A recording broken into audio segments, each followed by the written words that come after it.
बढ़ाया। संविधान की रचयिता और आदरणीय भीमराव अंबेडकर जी के सम्मान की रक्षा करने का काम भी हमारी सरकार ने किया, ये हम सब अच्छी तरह से जानते हैं। हमने पंच तीर्थ स्थापित किए, जहां बाबा साहब भीमराव अंबेडकर जी का जन्म स्थल था, जहां पर जब हमारे देश के प्रधानमंत्री नरेंद्र भाई मोदी जी संसद भवन में पहुंचे तो सबसे पहले संसद की सीढ़ियों को प्रणाम किया। उसके बाद अंदर प्रवेश करते ही संविधान को अपने मस्तक पर लगाया। तो संविधान का सम्मान करने का काम हमने किया। आप सब जानते हैं, इस मौके पर मैं राजनीतिक बात तो नहीं करूंगा, लेकिन ये बात जरूर है कि हमें ये ध्यान रखना चाहिए कि संविधान का कभी भी दुरुपयोग नहीं होना चाहिए।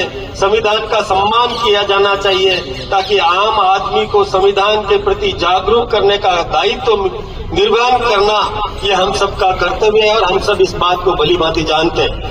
हम सब जानते हैं कि हमने और संविधान को और कई बार देखा कि किस प्रकार से कांग्रेस ने संविधान को तोड़ा, ये हम सबके सामने है। उन्होंने व्यक्तिगत उपयोग के लिए संविधान को और इसमें संशोधन करके और तोड़ मरोड़ की। आपको पता है कि जब और शाहबानो प्रकरण था और शाहबानो को जिस प्रकार से सुप्रीम कोर्ट ने और राहत देने का काम किया, लेकिन कांग्रेस ने वहां पर और उसमें संविधान में संशोधन करके और जो मुस्लिम बहनें थी जिनको मेयर का अधिकार था, उनके अधिकारों को भी छीनने का काम किया। ये ठीक बात नहीं थी। फिर दूसरा, आप जानते हैं कि उन्होंने इंदिरा गांधी जी ने संविधान का दुरुपयोग किया, आप देश में आपातकाल लगाया और मौलिक अधिकारों को और छीनने का काम किया। समाचार पत्रों को भी और पाबंद कर दिया कि जो कुछ भी सरकार कहे वही छापोगे, अपने मन से या जो कुछ भी आप देख रहे हो वो नहीं छाप सकते। उन्होंने संविधान का दुरुपयोग किया। कई बार हमारी चुनी हुई सरकारों को बर्खास्त किया, कई बार, और हम ये जानते हैं कि उन्होंने किस प्रकार से व्यक्तिगत लाभ के लिए अपने परिवार की रक्षा करने के लिए संविधान का दुरुपयोग किया। संविधान में संशोधन हमने भी किया, लेकिन हमने ये किया कि हम जैसे धारा 370 को हटाने का काम किया। कश्मीर को भारत में पहले एक इनर लाइन परमिट था और वहां पर एक सुप्रीम कोर्ट भी कभी आदेश देती थी तो ये कहती थी कि जम्मू कश्मीर को छोड़कर संपूर्ण देश में ये लागू होगा, लेकिन अब वो व्यवस्थाएं नहीं है। हमने ये परिवर्तन किया कि धारा 370 हटी, 35A भी हटाया। हमने संविधान का देश की रक्षा के लिए उपयोग किया।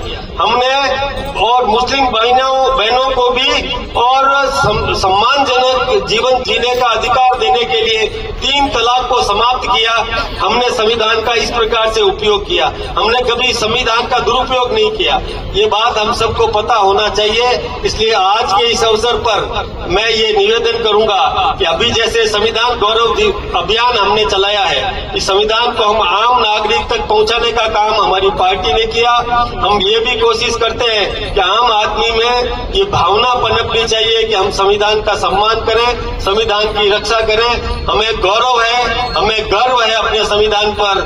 हमारा संविधान दुनिया का सर्वश्रेष्ठ संविधान है। आप सबको मैं इस अवसर पर बहुत बहुत शुभकामनाएं दे रहा हूं। और जिस प्रकार से राजस्थान सरकार और केंद्र सरकार डबल इंजन की सरकार देश के विकास के लिए, राजस्थान के विकास के लिए और आदरणीय वसुंधरा जी द्वारा बताए गए मार्ग पर चल करके और राजस्थान का समग्र विकास करना चाहती है, हम सब उसमें सहभागी बने, सहयोग करें। इन्हीं शुभकामनाओं के साथ आप सबका बहुत बहुत अभिनंदन, बहुत बहुत धन्यवाद।